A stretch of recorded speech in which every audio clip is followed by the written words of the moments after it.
yal nañu yàlla may ñu fekkee JOJ yi ci jàmm yàlla may ñu aussi ñu am ci ay ndam parce que Sénégal buy organiser képp kuy Sénégalais da nga ci war a jàpp.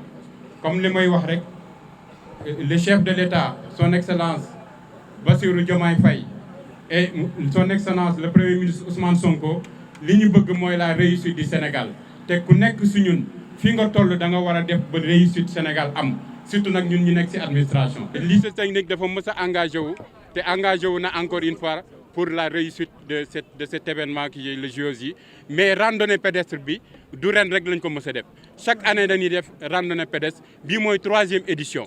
édition bu nekk nag dañ koy jox benn thème bi nga xam ne thème bi nga xam ne la day laal lycée bi day laal contrée bi mais day laal Sénégal yëpp. donc di remercier également le comité des Jeux olympiques à travers son monsieur Wade qui est le coordonnateur yi nga xam ne jàpp nañ ci bu baax a baax. Aujourd'hui, nous avons assisté à une randonnée pédestre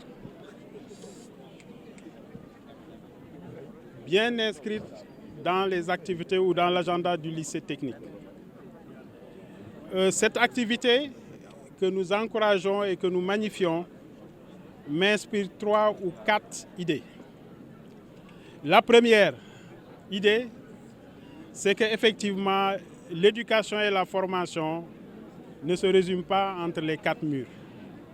L'éducation et la formation de nos enfants doivent être globales. Et cette activité entre bien dans ce cadre.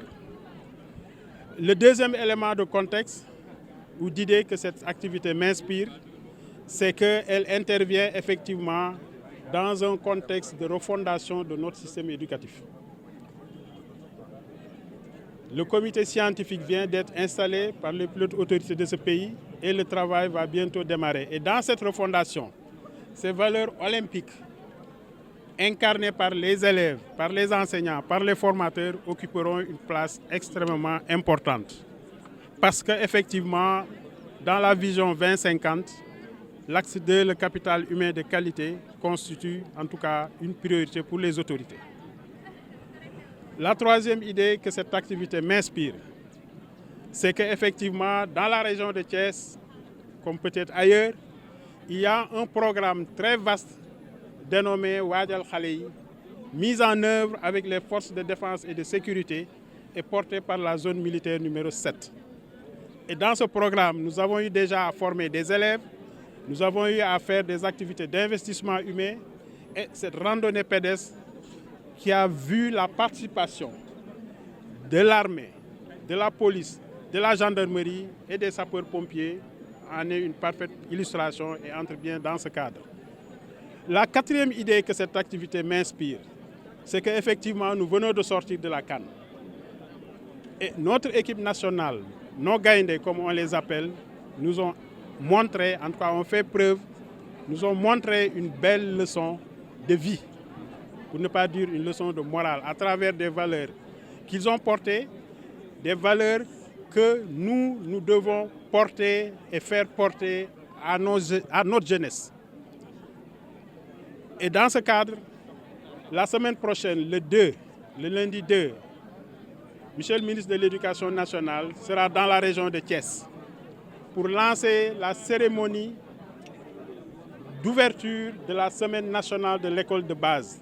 Et tenez-vous, ce sera dans un stade. D'habitude, on le faisait dans les écoles, mais cette fois-ci, nous voulons sortir des écoles pour lancer cette cérémonie dans un stade, dont l'un des sous-thèmes est « Unir par le sport, transformer par l'éducation à l'école de la CAN ».